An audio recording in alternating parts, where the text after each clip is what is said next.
Panigurado may mapapasalon pas dahil sa ginawa ni LeBron James. Tilapon ba naman ng bantay kaso naalog ang ulo ni LBJ. Anthony Davis nilockdown ng rookie, napasuko si SGA.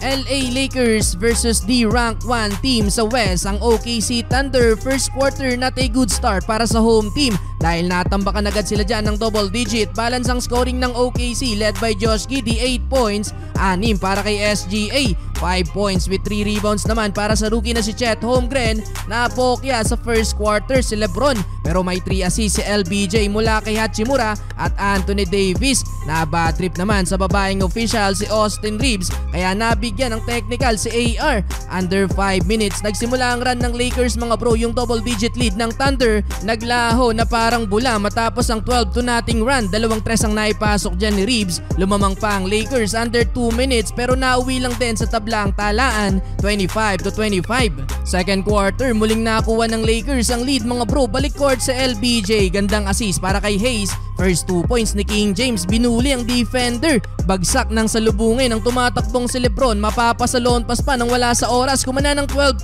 run ng Lakers kaya umabot sa 10 points ang lamang ng LA. Yun nga lang, Lu Dort nagpaula naman ng 3 sa Thunder, 3 straight 3-pointer pero buti na lang at nabawi agad yan ng Lakers. Austin Reeves double figure na with 10 points, alley-oop assist, D-Lo para kay AD. LeBron naman gandang sidestep move, iwan ng bantay. Last 2 minutes nagrun pa ang Lakers, 5 straight points for D-Lo. Anthony Davis nilockdown si Chet Holmgren, hindi nagawang makapasok sa ilalim ng rookie mga bro. Pinakitaan ng depensa, nauwi pa yan sa turnover ni SGA na nauwi din sa end one play ni LBJ.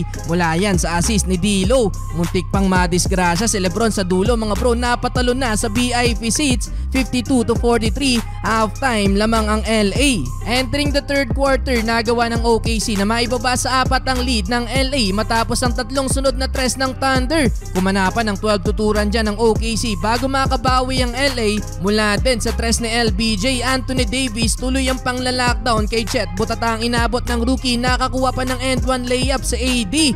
Balik ulit sa double digit ang lamang dyan ng Lakers. Na hype na si LeBron, 5-minute mark. Napaaray na lang si LeBron nang mabatukan sa ulo ni Lu Dort. Parang naalog ang ulo doon ni King James. Napareklamo tuloy sa ref si Coach Darvin Ham. Dapat daw technical yun. Well, umabot lang naman sa 17 points ang biggest lead ng Lakers sa third quarter. Parang mauubusan na ng lakas si SGA. Double-double na si AD in 30 minutes, 89-72. Well, fourth quarter nagala Stephen Curry, si D-Lo mga bro. Nagpaulan ng 3 plus ang ihirap pa ng ginawang tira. Hype na sa bench si Anthony Davis. Napayakap na lang din si LBJ kay Russell kung saan lagpasan na sa 20 ang lamang dyan ng Lakers. Di na din pinalaro pa mga bro sila SGA sa Thunder. Halfway mark inilabas na din etong si LeBron James at sa uli panalo ang Lakers sa likod ng double-double ni AD. 24 points, 12 rebounds, 26 points para kay D-Lo, 19 points, 11 rebounds para kay LBJ.